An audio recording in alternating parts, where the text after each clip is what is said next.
Hello student, पिछली बार हमने पढ़ा था शॉटकी डायोड क्या होता है। डायोड की एप्लीकेशन पढ़ चुके थे और मैंने आपको एक खुद से पढ़ने को बोला था, फास्ट रिकवरी डायोड। ठीक है, तो शॉटकी डायोड में मैंने बताया था आपको कि फॉरवर्ड वोल्टेज ड्रॉप लेस होता है, स्विचिंग स्पीड हाई होती है। क्यों होती है ये आपको इस लेक्चर में समझ में आ जाएगा। तो यहाँ पे हम बात करेंगे PN junction diode and Schottky diode के बीच डिफरेंस में। ठीक है, यहाँ आपको दोनों दिख रहे हैं, एक तरफ पीएन जंक्शन डायोड है, दूसरी तरफ शॉटकी डायोड है। और इसकी मैं बाद में पीडीएफ आपके ग्रुप में फॉरवर्ड भी कर दूंगा। थोड़ा यहाँ समझ लीजिए आप कि ये क्या क्या चीज़ अलग है और थोड़ा ये कैसे काम करता है, क्यों होती है इसकी फॉरवर्ड वोल्टेज ड्रॉप है जो वो लेस क्यों होता है, और स्विचिंग स्पीड इसकी हाई क्यों होती है। ठीक है, आज इसके बारे में थोड़ा डिस्कस करेंगे। तो देखिए आपका पीएन जंक्शन डायोड, जैसे ही आपको दिख रहा है ये पीएन जंक्शन डायोड। इसमें देखो PN junction P type N type है, एक तरफ एनोड एक तरफ कैथोड, मतलब पी टाइप से एनोड जुड़ा हुआ है और एन टाइप से कैथोड। ठीक है, ये चीज़ तो आपने पहले एनालॉग इलेक्ट्रॉनिक्स में भी पढ़ी होगी, तब भी शायद लॉकडाउन था आप लोगों का, नहीं पढ़ा हो, प्रमोट हो गए थे, लेकिन अब थोड़ा ध्यान दे लेना। और इधर देखें आप, ये शॉटकी डायोड, कुछ फ़र्क दिख रहा है। देखो इसमें क्या है, यहाँ पे मेटल जोड़ दी है, मतलब पी टाइप आपका जो है वो हटा दिया गया है और यहाँ पे आपकी मेटल जोड़ दी गई है। मेटल किससे जोड़ दी गई है? एन टाइप सेमीकंडक्टर से। मतलब मेटल को एनोड से कनेक्ट कर दिया, एन टाइप सेमीकंडक्टर को कैथोड से कनेक्ट कर दिया है। ठीक है, ये आपकी स्ट्रक्चर इसकी दिखी इतनी। अब देखो नीचे बात करते हैं, इसकी बात करते हैं पहले डिफरेंस की। तो साफ साफ आपको दोनों में दिख रहा है, दोनों में दिख रहा है लेयर का डिफरेंस। ठीक है, दोनों के स्ट्रक्चर में आपको फ़र्क दिख रहा होगा बिल्कुल। इसमें पी टाइप जुड़ा है, इसमें एन टाइप जुड़ा है, इसमें मेटल है, इसमें पी टाइप नहीं है। ठीक है, इन दोनों के जो जंक्शन होता है उसको एम एच जंक्शन बोलते हैं और इसे पी एन जंक्शन बोलते हैं, ये तो आप जानते ही हैं। ठीक है, अब इसके सेकंड की बात करते हैं। इसे बोलते हैं हम, पीएन जंक्शन डायोड होता है, इसको बोलते हैं प्योर सेमीकंडक्टर डायोड। ठीक है, क्यों बोलते हैं? क्योंकि देखो पी टाइप है, ये भी सेमीकंडक्टर है, एन टाइप है, ये भी आपका सेमीकंडक्टर है। ठीक है, दोनों सेमीकंडक्टर डायोड यहाँ पे जुड़े हुए हैं, तो इसको इसलिए बोलते हैं प्योर सेमीकंडक्टर डायोड। दूसरा बात करें शॉटकी डायोड की, तो इसको बोलते हैं मेटल सेमीकंडक्टर डायोड। अब तो आपको पता ही होगा क्यों बोलते हैं, क्योंकि एक तरफ इसमें मेटल जुड़ी है, एक तरफ एन टाइप जुड़ा है, तो इसलिए इसको बोलते हैं मेटल सेमीकंडक्टर डायोड। ठीक है, क्लियर। दूसरा पहला लेयर डिफरेंस, दूसरा सेमीकंडक्टर के बारे में, इधर प्योर है इधर मेटल वाला है। अब तीसरे की बात करें, इस पीएन जंक्शन डायोड को बोला जाता है बाईपोलर डिवाइस। ठीक है, और वहीं शॉर्ट के हमारे डायोड को बोला जाता है यूनिपोलर डिवाइस। ठीक, क्यों बोलते हैं इसको बाईपोलर डिवाइस और यूनिपोलर डिवाइस? तो देखिए पहले पीएन जंक्शन डायोड के बारे में बात करते हैं, इसको बाईपोलर डिवाइस क्यों बोला जाता है। देखिए जब इसको हम बैटरी से कनेक्ट करेंगे, पीएन जंक्शन को, P type N type, anode positive देंगे, कैथोड की तरफ नेगेटिव, जब वोल्टेज सोर्स या सप्लाई सोर्स से कनेक्ट किया जाएगा तब क्या होगा? पी टाइप के पास क्या होते हैं? हमारे होल होते हैं, और एन टाइप के पास क्या होते हैं? इलेक्ट्रॉन्स। ठीक है, जब ये पी टाइप के होल्स ये जंक्शन पे आएंगे, एन टाइप के होल्स भी ये जंक्शन पे आएंगे, यहाँ पे एक डिप्लीशन लेयर बना देंगे और उस वजह से आपका जो करंट फ्लो होने लग जाएगा। तो मतलब यहाँ हम बोल सकते हैं जो करंट फ्लो हो रहा है वो होल और इलेक्ट्रॉन की वजह से हो रहा है। किसके? पी टाइप के होल और एन टाइप के इलेक्ट्रॉन की वजह से करंट फ्लो हो रहा है। मतलब दो चीज़ों की वजह से करंट यहाँ फ्लो हो रहा है, एक होल आपका और दूसरा इलेक्ट्रॉन। इसी की वजह से इसे बाईपोलर डिवाइस हम बोलते हैं। ठीक है, अब दूसरी तरफ हम शॉर्ट की बात करें तो देखो इसमें एक मेटल लगी है और जो किससे जुड़ी है? एन टाइप सेमीकंडक्टर से। ठीक है, अब मेटल आप बचपन से पढ़ रहे हैं, कोई भी मेटल छोटे छोटे एटम इलेक्ट्रॉन इनसे बन के बना, और ये गुड कंडक्टर भी होते हैं। ठीक है, मेटल गुड कंडक्टर होती है, ये सबको पता है, जिसमें बहुत सारे इलेक्ट्रॉन होते हैं, देखो लिखा भी है इसमें मैंने। ठीक है, तो देखो जब मेटल के पास भी इलेक्ट्रॉन है, एन टाइप के पास भी क्या हुआ, हमने पीएन जंक्शन में क्या देखा था, एन टाइप के पास इलेक्ट्रॉन थे, एन टाइप के पास भी इलेक्ट्रॉन है, तो इसे जब वोल्टेज सोर्स से कनेक्ट करेंगे हम, जब anode cathode positive negative voltage supply source से कनेक्ट किया जाएगा, तो जो करंट फ्लो होगा वो किसके थ्रू होगा, केवल इलेक्ट्रॉन के थ्रू। केवल किसके थ्रू होगा, केवल इलेक्ट्रॉन के थ्रू फ्लो होता है। तो मतलब इसलिए इसको क्या बोलते हैं हम, यूनिपोलर। समझ में आया ये पॉइंट, शायद आपका क्लियर हुआ हो। क्यों, क्योंकि देखो पीएन जंक्शन डायोड अगर इधर की बात करें तो इसमें करंट किसकी वजह से फ्लो हो रहा था, इसमें करंट फ्लो हो रहा है हमारा दो चीज़ों की वजह से, पी टाइप के होल और एन टाइप के इलेक्ट्रॉन। ठीक है, इसलिए इसको क्या बोल दिया, बाइपोलर डिवाइस। और हमारा शॉर्ट की डायोड को यूनिपोलर डिवाइस बोलते हैं, क्योंकि इसमें करंट जो फ्लो होता है वो केवल इलेक्ट्रॉन के थ्रू होता है। क्यों, क्यों मेटल के पास भी इलेक्ट्रॉन होते हैं और एन टाइप के पास भी इलेक्ट्रॉन होते हैं। ठीक है, तो इसको यूनिपोलर डिवाइस बोला जाता है। ये पॉइंट क्लियर है, 3 पॉइंट यहाँ तक आई होप सबके क्लियर होंगे। अब ठीक है, बात करते हैं इसकी थोड़ा सर्किट की लेयर स्ट्रक्चर का। और एक चीज़ और, इसमें जो मेटल होती है जो ये एल्युमिनियम और प्लेटिनियम की मोस्टली यूज होती है। ठीक है, शॉर्ट की डायोड काफ़ी इम्पोर्टेंट है आपका, ये आपने पिछली बार एनालॉग में भी पढ़ा ही होगा शॉर्ट की डायोड। ठीक है, इस बार भी थोड़ा ध्यान इस पर दे लें। तो देखो मैंने दोनों का ये बना रखा है, देखो यहाँ पे मैंने आपको बैटरी जोड़ के दिखाई है। ये देखो पी टाइप ये आपका एनोड से जुड़ा है, और आपका कैथोड ये एन टाइप से जुड़ा है। ठीक है, जब इसको सप्लाई देंगे तो ये पी टाइप के होल ये डिप्लीशन यहाँ पे लेयर पे आ गए, और एन टाइप के इलेक्ट्रॉन यहाँ पे ये इकट्ठा होना शुरू हो गए। ये दिख रहा है आपको, ये देखो। तो जो ये यहाँ पे डिप्लीशन लेयर जो फॉर्म होती है ना, वो थोड़ी सी बड़ी फॉर्म होती है। ठीक है, जिसकी वजह से वोल्टेज ड्रॉप होता है।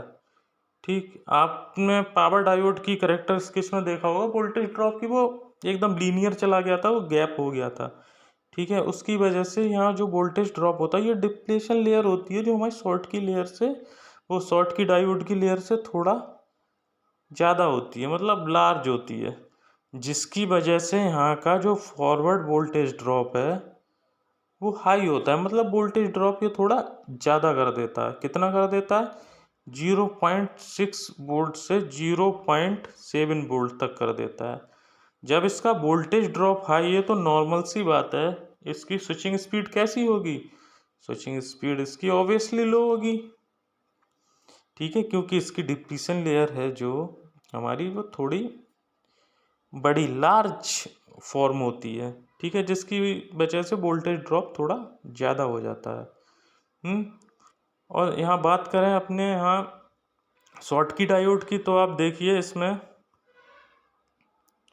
ये फॉरवर्ड वोल्टेज ड्रॉप है, इसमें लेस होता है। क्यों होता है, देखो ये मेटल है, मेटल के पास भी इलेक्ट्रॉन होंगे, एन टाइप है, एन टाइप के पास भी इलेक्ट्रॉन होंगे। जब इसे कनेक्ट किया जाएगा सोर्स से, तो ये दोनों इलेक्ट्रॉन एक जगह इकट्ठा शुरू होने जाएंगे। तो यहाँ जो एम एस जंक्शन पे जो लेयर फॉर्म होती है वो काफ़ी थिन, मतलब पतली फॉर्म होती है। ठीक है, जिसकी वजह से क्या हो जाता है, जो हमारा वोल्टेज ड्रॉप है वो बहुत कम होता है, क्योंकि जो लेयर फॉर्म हुई है वो बहुत पतली है, और केवल किसकी है, केवल इलेक्ट्रॉन की फॉर्म हुई है, जिसकी वजह से हमारा यहाँ पे जो फॉरवर्ड वोल्टेज ड्रॉप है वो लेस होता है। ठीक है, कितना, 0.15 टू 0.3 वोल्ट। और स्विचिंग स्पीड किसकी कैसी होती है, हाई। ठीक है, क्यों होती है, क्योंकि जब वोल्टेज ड्रॉप लेस है, और वोल्टेज ड्रॉप लेस क्यों है, क्योंकि एक इलेक्ट्रॉन की लेयर फॉर्म हुई है। जब केवल इलेक्ट्रॉन ही है तो लेयर इतनी थिन फॉर्म हुई है कि वोल्टेज ड्रॉप बहुत कम करेगी, जिसकी वजह से करंट फ्लो होगा, स्विचिंग स्पीड हाई होगी। जहाँ हमको स्पीड चाहिए होती है ऐसे सर्किट में, स्विचिंग स्पीड हाई चाहिए होती है, वहाँ हम शॉर्ट की डायोड का यूज करते हैं। ठीक है, ये फास्ट रिकवरी डायोड से भी अच्छे होते हैं। नॉर्मल डायोड से भी अच्छे होते हैं। ये देखो साफ साफ दिख रहा है वोल्टेज ड्रॉप हाई और इसका लेस है, इसकी स्विचिंग स्पीड लो है, इसकी स्विचिंग स्पीड हाई है। तो ठीक है, ये आपको पता चल रहा है, ये अच्छा होता है। तो साहब ये बस ये याद रखना है यहाँ पे, इसका देखना ये मेटल जोड़ देते हैं यहाँ पे, यही फ़र्क है इसमें, वो मेटल जोड़ देते हैं। एक बार जल्दी से फिर से मैं आपका रिवीजन करा देता हूँ इसका। देखो सबसे पहले मैंने डिफरेंस बताया, लेयर डिफरेंस, ठीक है। लेयर डिफरेंस आपको साफ साफ दिख रहा है, यहाँ पी टाइप एन टाइप, यहाँ मेटल और एन टाइप, यहाँ पे पी टाइप हटा दिया गया है, यहाँ पे मेटल जोड़ दिया है। पहला डिफरेंस साफ साफ आपको दिख रहा है, प्योर सेमीकंडक्टर डायोड। क्यों बोलते हैं इसे? क्योंकि पी टाइप भी सेमीकंडक्टर है, एन टाइप भी आपका सेमीकंडक्टर है, इसलिए प्योर आप सेमीकंडक्टर बोल देते हैं। दूसरा मेटल और एन टाइप, यहाँ मेटल ज्वाइंट है एन टाइप से, इसलिए इसे मेटल और सेमीकंडक्टर डायोड बोलते हैं, ठीक है। बाईपोलर डिवाइस क्यों है ये? बाईपोलर डिवाइस इसलिए है क्योंकि इसका जो करंट फ्लो होता है वो इलेक्ट्रॉन के थ्रू और होल के थ्रू होता है, मतलब दो चीज़ों के थ्रू फ्लो होता है, होल और इलेक्ट्रॉन। और इसे यूनिपोलर डिवाइस क्यों बोला जाता है? क्योंकि इसमें जो करंट फ्लो होता है वो केवल इलेक्ट्रॉन के वजह से फ्लो होता है, क्योंकि मेटल के पास भी इलेक्ट्रॉन होते हैं, एन टाइप के पास भी इलेक्ट्रॉन होते हैं, ठीक है। दोनों के इलेक्ट्रॉन मिलेंगे, करंट फ्लो हो जाएगा, तो इस वजह से इसे यूनिपोलर डायोड भी बोला जाता है। यहाँ पे इसकी जो बैटरी से कनेक्ट करने के बाद डिप्लीशन लेयर है वो थोड़ी लार्ज फॉर्म होती है, जिसकी वजह से वोल्टेज ड्रॉप ज़्यादा होता है, इसी वजह से इसका फॉरवर्ड वोल्टेज ड्रॉप हाई होता है। स्विच क्यों होता है? क्योंकि डिप्लीशन लेयर इसकी थोड़ी ज़्यादा होती है और स्विचिंग स्पीड इसकी लो होती है। और यहाँ पे केवल इलेक्ट्रॉन की लेयर फॉर्म होती है, कहाँ होती है? एमएस जंक्शन पे फॉर्म होती है और बहुत पतली होती है, क्योंकि केवल इलेक्ट्रॉन होते हैं, इसलिए इसकी वजह से फॉरवर्ड वोल्टेज ड्रॉप है वो हमारा लेस होता है, ठीक है। और इसलिए स्विचिंग स्पीड इसकी हाई होती है, इसकी रेटिंग भी याद रखना, ठीक है। और नेक्स्ट क्लास में मैंने आपको दिया था फास्ट रिकवरी डायोड, ठीक है। ये फास्ट रिकवरी डायोड क्या होते हैं, किसी ने शायद मोस्टलियों ने किया होगा और मोस्टलियों ने नहीं किया हो क्या होते हैं, तो थोड़ा यहाँ पे ये चीज़ नोट कर लेना, ठीक है। मोस्टली ये क्या, जहाँ मतलब आपको रिकवरी टाइम बहुत कम चाहिए वहाँ पे फास्ट रिकवरी डायोड का यूज किया जाता है। मतलब ये आप बोल सकते हैं ऐसे सर्किट, पावर इलेक्ट्रॉनिक्स में यूज किए जाने वाले ऐसे सर्किट जिनमें रिकवरी टाइम की हमें बहुत कम ज़रूरत होती है, मतलब जहाँ बहुत लेस टाइम यूज हो, वहाँ पे यूज किए जाने वाले डायोड को फास्ट रिकवरी डायोड कहते हैं, ठीक है। तो इसमें लिखा है, देखो मैंने एक डायोड एक आम इलेक्ट्रॉनिक उपकरण है जिसमें दो लीड होते हैं, ठीक है, मतलब दोनों तरफ होते हैं लीड। ये विद्युत सिग्नल को एक दिशा में पारित करने की अनुमति देता है, मतलब एक डायरेक्शन में फ्लो करता है करंट। ये जब एक डायोड स्विच करता है तो रिकवरी समय को संक्षिप्त समय कहा जाता है, ठीक है। जब मतलब डायोड ऑन हुआ, ठीक है, तो जो ऑन करने में, फ्लो कराने में, पूरा जो सर्किट कंप्लीट करने में जो टाइम है आपका वो बहुत कम टाइम लगेगा, ठीक। और इसकी एडवांटेज क्या है? फास्ट रिकवरी डायोडों का मुख्य लाभ ये है कि अर्धचालक में रिकवरी क्रिया से जंक्शन का तापन कम हो जाता है, मतलब जो इतनी फास्ट होती है, जो टेम्परेचर होता है, जो हीट होती है ना, वो बहुत कम जनरेट होती है, जिससे पावर लेवल बढ़ जाने के कारण अपक्षय घट जाते हैं, जिससे हमारे लॉस कम हो जाते हैं। जब टेम्परेचर इसका हाई नहीं करेगा ये, तो इसका जो लॉस है वो जेन्युइन सी बात है, कम होगा लॉस, ठीक है। तो आगे की लाइन इसमें है, फास्ट रिकवरी डायोडों का रिकवरी काल पीएन जंक्शन डायोडों का लगभग 5वां भाग होता है, मतलब पीएन जंक्शन डायोड में टाइम लगता है, देखो सब लिखा है, और उसी का 5 गुना लगभग कम उसका 5वां भाग डायोड, मतलब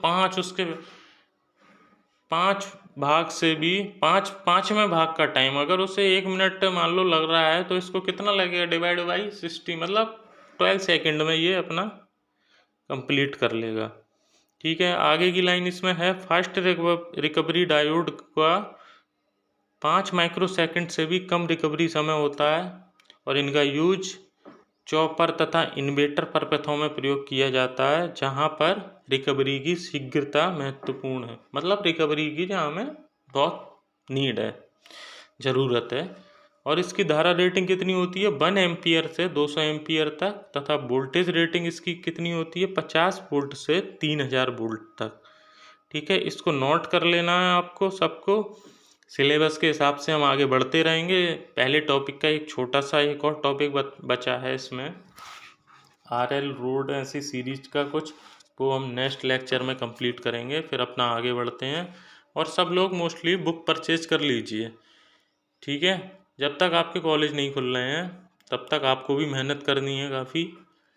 तो पेपर तो देने हैं ना इस बार भी, पता नहीं ऐसे ही होगा कि नहीं, लेकिन आप तो यही सोच के मानियो कि एग्ज़ाम भी होंगे, सब कुछ होगा, तो उसी हिसाब से तैयारी करें अपनी। ठीक है, इनको रिवीजन भी करते रहें, नोट्स अपने बनाते रहें। कोई दिक्कत आती है तो मुझे पर्सनली व्हाट्सएप पे आप लोग मैसेज कर सकते हैं। Okay, thanks.